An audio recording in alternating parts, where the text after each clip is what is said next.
सवाल ये है कि जश्न आज़ादी के मौका पर ये बयानिया क्या हिंदुस्तान शिकस्त को फतह का नाम देने की एक और कोशिश है या अपनी आवाम को तसल्ली देने का एक कमज़ोर बहाना। इस तमाम तर सूरत हाल पर गुफ्तगू के लिए मुझे ज्वाइन किया है एयर मार्शल आसिम सुलेमान ने। सर बहुत शुक्रिया आपके टाइम देने का।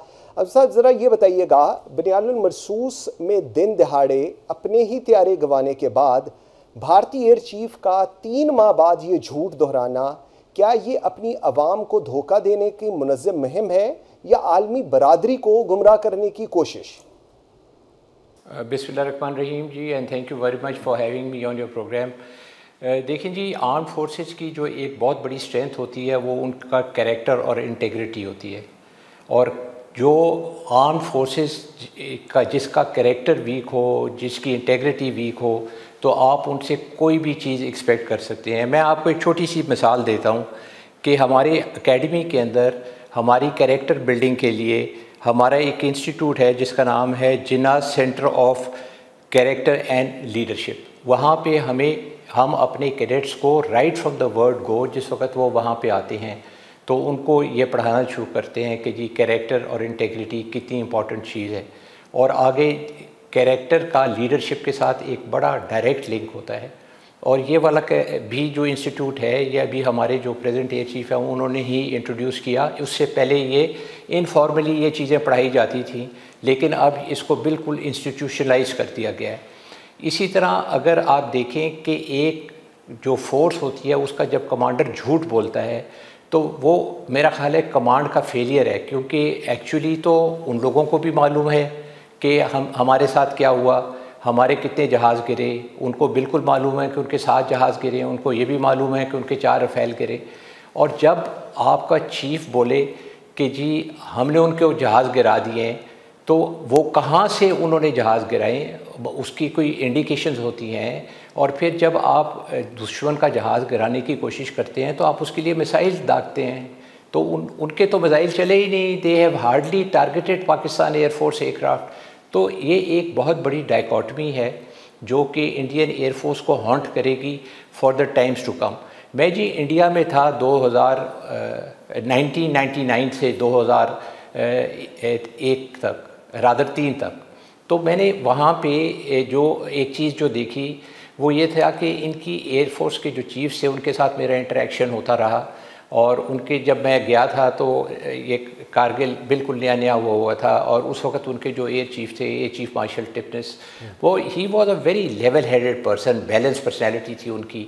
और उन्होंने कभी ये जो पॉलिटिकल की एम्स के लिए कभी उन्होंने ऐसा कोई झूठ नहीं बोला, ऑल्दो उसके अंदर उनकी एयरफोर्स का इस्तेमाल कोई इतना ख़ास नहीं था, लेकिन फिर भी वो he was a person who was quite balanced and did not make use of the opportunity कि वो पॉलिटिकल एम्स को फर्दर करें। फिर उसके बाद हमारा स्टैंड ऑफ हुआ इंडिया के साथ, तकरीबन 1 साल स्टैंड ऑफ रहा है। इंडिया की सबसे बड़ी डिप्लॉयमेंट जो थी वो अगेंस्ट पाकिस्तान जो हुई थी वो स्टैंड ऑफ में हुई थी 2001-2 में।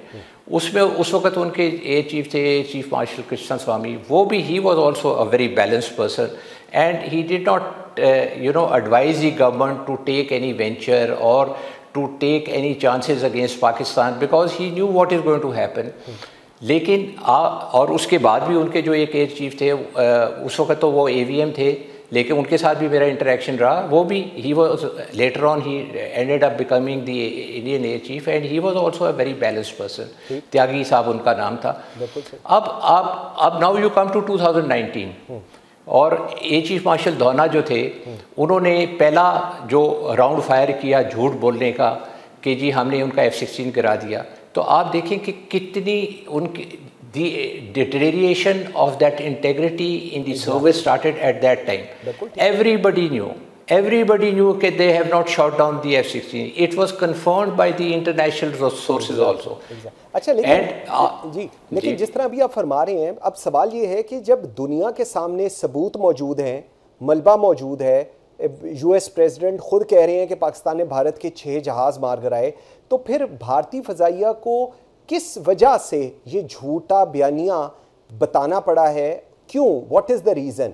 जिस तरह आपने उनका बैकग्राउंड बताया है, जिस तरह की ट्रेनिंग्स हैं आप लोगों की, what do you think what makes him the Indian air chief set this all, और वो भी आफ्टर 3 months, जब जंग को ख़त्म हुए भी 3 महीने हो गए हैं?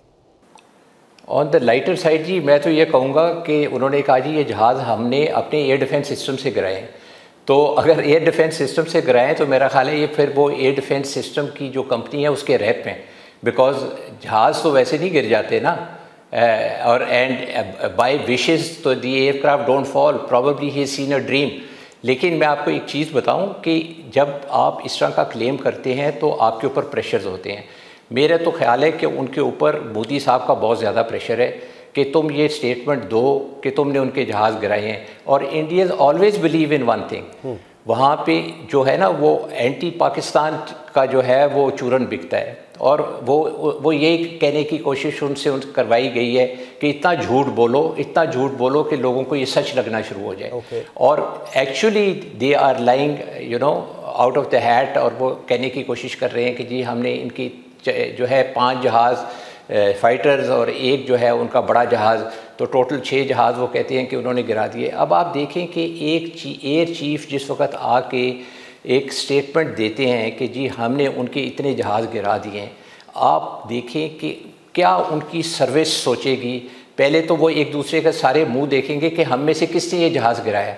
क्या ये एक बहुत बड़ा फेलियर नहीं है? It is a very big failure. और मज़े की बात यह है कि इंटरनेशनल मीडिया के अंदर किसी ने उनकी ये लाइन पिक नहीं की। There has been no comment in the international media except for blaming him to be imbalanced personality and making a wrong claim. आप देखें जब इस तरह की कोई बात होती है, 5 से 6 जहाज़ क्लेम करना कोई छोटी अचीवमेंट नहीं है, लेकिन इसको दुनिया ने तो किसी ने एक्नॉलेज नहीं किया। Nobody picked up his line, nobody supported him, they actually ignored him.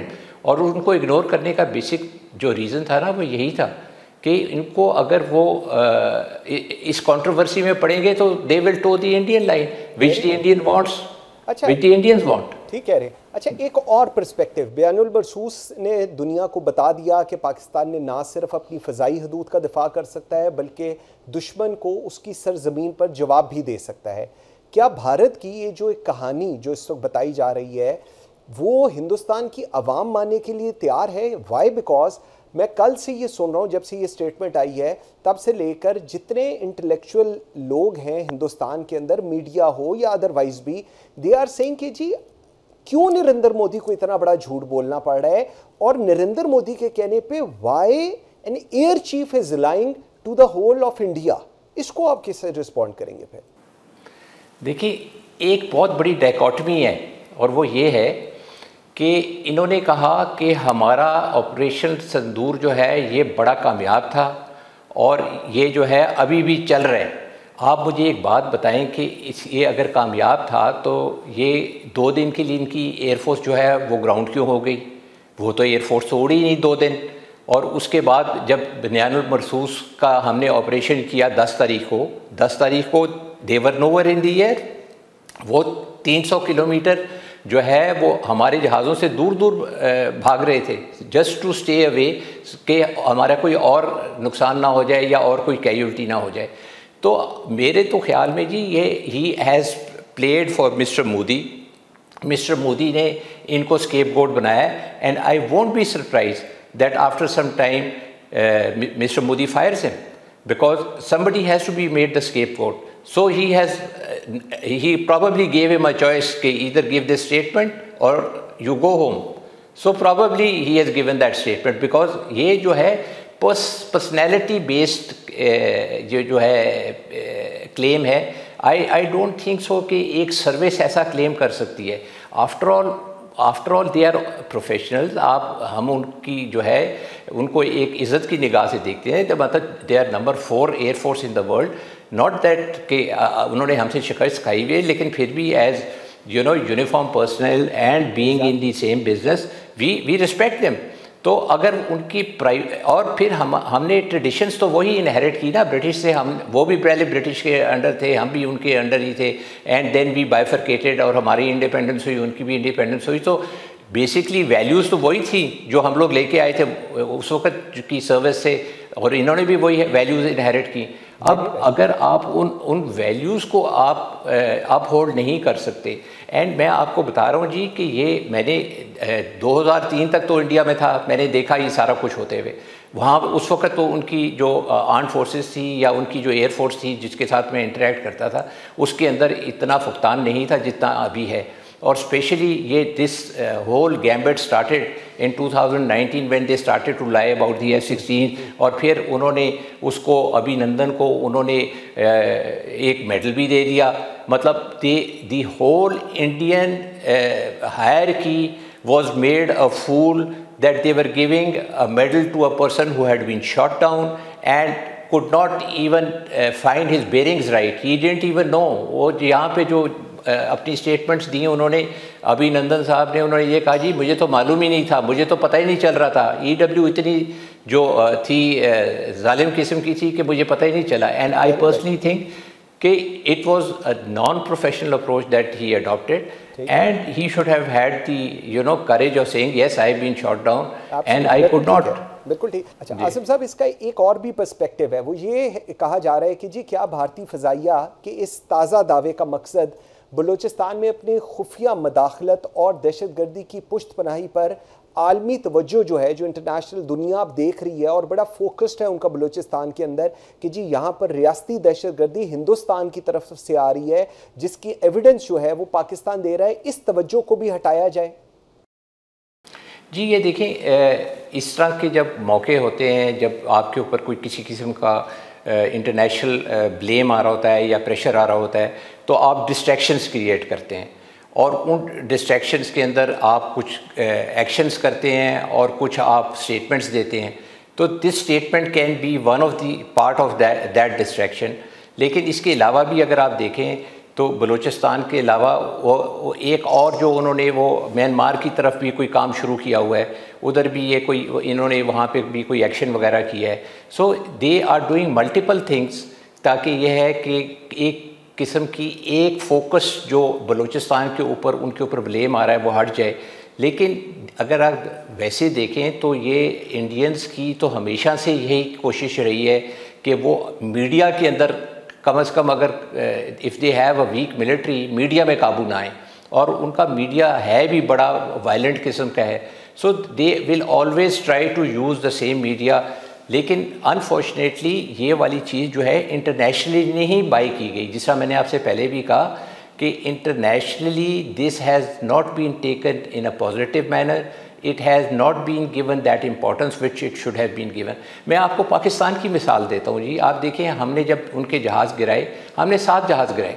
Initially हमने 4 जहाज़ डिक्लेयर किए, फिर उसके बाद जब कन्फर्मेशंस आई तो 5वां जहाज़ किया, फिर कंफर्मेशन आई तो 6वां जहाज़ किया, और उसके बाद जो हमारी एयरफोर्स की कंफर्मेशंस थी उनके मुताबिक जो था 7वां जहाज़, हमारे पास इतनी कंफर्मेशन नहीं थी, लेकिन हमने वो 7वां जहाज़ उस वक्त डिक्लेयर किया जिस वक्त हमें ग्राउंड सोर्सेज से और बहुत सारी सोर्सेज से पता चला कि चौथा जो है रफ़ेल वो भी वापस नहीं आया, and they have lost 4 Rafale, तो टोटल नंबर ऑफ 7 एयरक्राफ्ट। अब आप हमारे चीफ की अप्रोच देखें, where he was very cautious, and आप तो when you are on the up, और जिस वक्त आपने जहाज़ गिरा दिए उस वक्त आप अगर एक आधा एक्स्ट्रा क्लेम भी कर लें तो people will grant you that, but that thing never came from our side. आप उस एंड अकॉर्डिंगली, जिस तरह मैंने आपको कहा कि अगर उन्होंने ये स्टेटमेंट दी भी है, फॉर इंस्टेंस अपनी उन्होंने डिस्ट्रैक्शन के लिए, डू यू थिंक कि उनकी इंटेग्रिटी ये अलाउ करती थी, ये कैरेक्टर अलाउ करता था? It's a failure of a service and the military failure where they are succumbing to political pressures and giving wrong type of statements, और at the end of the day क्या होगा? You will be commander of a force which will not look you with respect. आपका क्या ख्याल है कि उनको कोई इज्जत से देखेगा जब हर एक को पता है कि जी हमने तो जहाज़ नहीं गिराए और हमारा चीफ जाके कहता है जी मैंने 6 जहाज़ गिरा दिए हैं? तो आपका ख्याल है कि कोई उनकी कोई इज़्ज़त रह जाएगी? मेरा तो नहीं ख्याल कोई ऐसी बात होगी। And if Indians think that by creating these distractions and they are going to achieve any aim, मेरा नहीं ख्याल कि ये कोई this is a viable thing to do और ये उनको कहीं लेके जाएगी। मेरा तो ख्याल है कि ये जो स्टेटमेंट दी है इससे वो और ज़्यादा उन्होंने अपने आप को ख़राब किया है और उन्होंने जो थोड़ी बहुत इज़्ज़त उनकी शायद रह गई थी, जो कि बहुत कम है मेरा ख्याल है, वो भी ख़त्म करके रख दी उन्होंने। Because nobody is buying this and look at the morale of the Indian arm forces, it is already down and then you are creating circumstances where from within, I mean इसमें हमें पाकिस्तान को करने की कोई ज़रूरत नहीं थी। They are trying to axe their own foot, ना हमारे मीडिया को कुछ करने की ज़रूरत पड़ी, ना हमारी आर्म फोर्सेस को, उन्होंने अपने आप को खुद ख़राब किया। बिल्कुल सही। लास्ट जरा मुझे बस बताइएगा, ऑपरेशन सिंदूर हिंदुस्तान की तरफ से हुआ, पाकिस्तान की तरफ से ऑपरेशन बनियालुन मरसूस हुआ, क्या भारत के लिए एक वाज़ेह पैगाम नहीं कि पाकिस्तान आज पहले से ज़्यादा मुत्तहिद है और पाकिस्तान के पास एयरफोर्स में स्पेसिफिकली बहुत ज़्यादा कैपेसिटी है अल्हम्दुलिल्लाह as compare to Indian air force? Result 6-0 7-0 result is 7-0 sorry.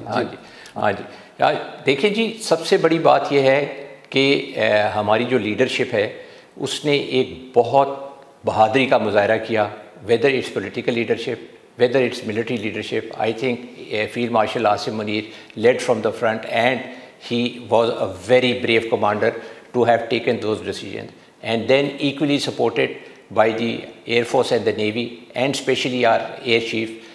He himself is a visionary commander and जो Air Chief Marshal Babar Sidhu ने हमारी Air Force को चिज़ल करके और इतना ज़बरदस्त करके उन्होंने तैयार किया, we achieved heights which very few air forces in the world can do that today.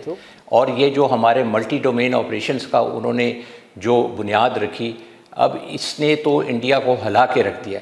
Indians cannot even think of being where we are today in the next 5 to 7 years. देखें, पैसा इंडिया के पास बड़ा है, पैसा invest तो कर देंगे, लेकिन उस कैपेबिलिटी का वो लेवल और वो competence level to employ that will take them time. So I think it's a very good demonstration which the Indians have seen first hand and have faced the wrath of it. तो मेरे तो ख्याल है कि Pakistan air force ने जो किया और पाकिस्तान आर्म फोर्सेस ने जो किया, ये तो इंडियन आते दिन तक याद रखेंगे। अभी आप देखें कहीं पे भी internationally they will not be able to look into the eyes of Pakistanis because with that kind of confidence they had. Air marshal Asim Suleman साहब, थैंक यू वेरी मच, बहुत शुक्रिया आपके टाइम देने का।